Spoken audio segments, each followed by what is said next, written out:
सभी को नमो नमः। प्रणाम गुरुजी। दीपावली का पुराणों शास्त्रों के अनुसार 20 या 21 कौन से दिन महालक्ष्मी जी का पूजन शुभ रहेगा बताने की कृपा करें। जी, सभी भारतवासियों को मेरा राधे राधे। जैसा कि हमारे वेद विद्यार्थी ने भी प्रश्न किया कि शुभ दीपावली का, महालक्ष्मी पूजन का एवं महापर्व जो हमारे 5 पर्व हैं उनका शुभ मुहूर्त क्या रहेगा, जो कि आप सोशल मीडिया पर देख ही रहे होंगे। आजकल कितनी वीडियो आ रही हैं और अनेक पंचांगों में भी 2 दिवस की दीपावली का मुहूर्त दिया गया है, वही शास्त्रोक्त दिया गया है। किंतु मैं आपको आज शास्त्रोक्त विधि के अनुसार 1 तारीख का पूजन आपको शास्त्रोक्त बताऊंगा। इसलिए आपसे करबद्ध निवेदन यह है कि आप वीडियो को पूरा अवश्य देखें, तभी आप शुभ मुहूर्त जान पाएंगे और शुभ महालक्ष्मी जी की कृपा आप पर प्राप्त होगी। सभी को पहले मैं दीपावली की हार्दिक शुभकामनाएं देता हूँ। हार्दिक शुभकामनाएं सभी को। जैसा कि हम सभी जानते ही हैं, दीपावली का महापर्व बड़ा ही सुंदर पर्व है और आज हम जानेंगे कि दीपावली का पूजन का समय होता है वो किस काल में, किस तिथि में, किस मुहूर्त में करना शुभ रहता है। कहते हैं प्रदोष समय लक्ष्मी पूजित्वा तमा। इसका अर्थ है हमको एक तो प्रदोष काल व्याप्त अमावस्या तिथि होनी चाहिए, मतलब अमावस्या तिथि हमें प्रदोष काल में प्राप्त हो, उसमें हमको पूजन करना शुभ रहता है एवं अनेक अनुष्ठान इत्यादि हमको करना शुभ रहता है और बहुत ही शुभ मुहूर्त रहता है। इसमें अगर हम 1 माला जाप करते हैं तो हमको हजारों गुना मालाओं का फल मिलता है। अब आगे हम जानते हैं कि 20 तारीख को हमको पूजन का मुहूर्त है, 21 तारीख को पूजन का मुहूर्त है। तो देखिए 2025 कार्तिक कृष्ण पक्ष 20 अक्टूबर को दीपावली का शुभ मुहूर्त जो है 3:45 पर अमावस्या तिथि प्राप्त हमको प्रारंभ हो रही है और 21 अक्टूबर को 5:55 पर हमारी अमावस्या तिथि समाप्त हो रही है। इस संदर्भ में जिन राज्यों में, जिन शहरों में अमावस्या तिथि प्रदोष काल व्याप्त प्राप्त हो रही है और 21 तारीख को सूर्यास्त से पहले ही समाप्त हो रही है, वहां पर 20 अक्टूबर को श्री महालक्ष्मी पूजन का प्रदोष काल व्याप्त तिथि में पूजन करना शुभ रहेगा। किंतु इस दिवस में हमको 2 चीज प्राप्त नहीं हो रही है, वो बहुत ही जरूरी है हम सबके लिए।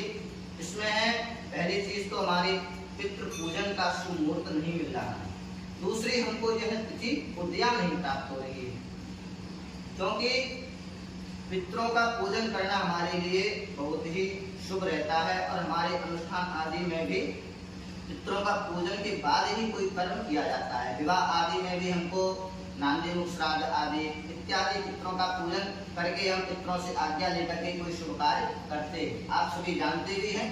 इसलिए हमको ये 2 चीज हमको प्राप्त नहीं हो रही है।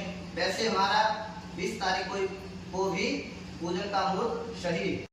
आइए हम जानते हैं कि 21 तारीख को क्या शास्त्रों में और क्या पंचांगों में मुहूर्त बताया गया है, जहां पर 20 और 21 दोनों दिवस में अमावस्या प्रदोष काल व्यापनी तिथि प्राप्त हो रही है। वहां पर बताया गया है 24 मिनट से अधिक प्राप्त हो तो हमको दूसरी अमावस्या प्रदोष काल व्यापनी तिथि में ही पूजन करना शुभ रहेगा। धर्म सिंधु पुरुषा चिंतामणि के मत के अनुसार 21 तारीख का पूजन जो बताया जा रहा है, आप सभी इस बात को अवश्य सुने और अवश्य शेयर करें, क्योंकि 21 तारीख का ये पूजन सटीक और शुभ मुहूर्त है।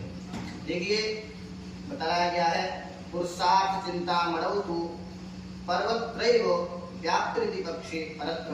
ऐसे इस ग्रंथ में अनेक मत दिए गए हैं, किंतु हम इसको अर्थ जान लेते हैं।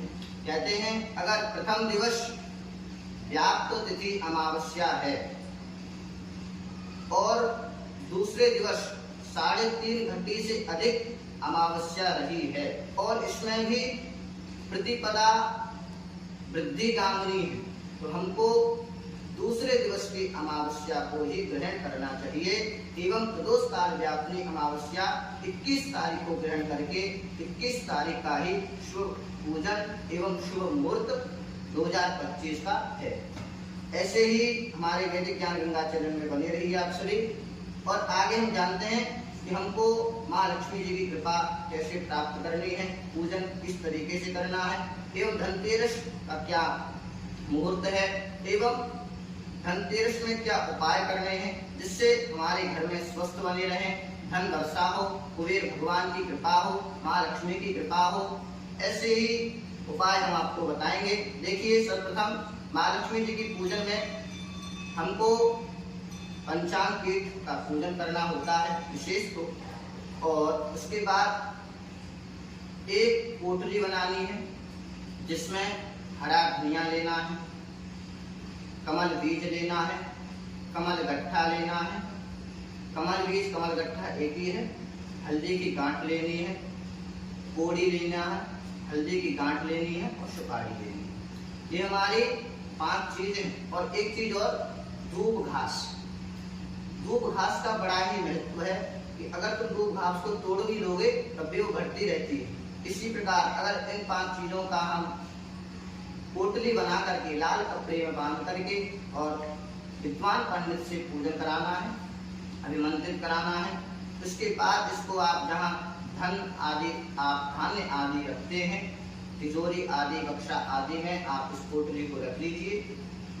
इसके बाद आपके ऊपर माँ लक्ष्मी जी की ऐसी कृपा होगी, पूरे वर्ष आपको कभी भी धन की कमी का एहसास नहीं होगा। आइए ऐसे ही वैदिक ज्ञान भंडार चैनल में आप सभी बने रहिए। जय श्री राधे, जय श्री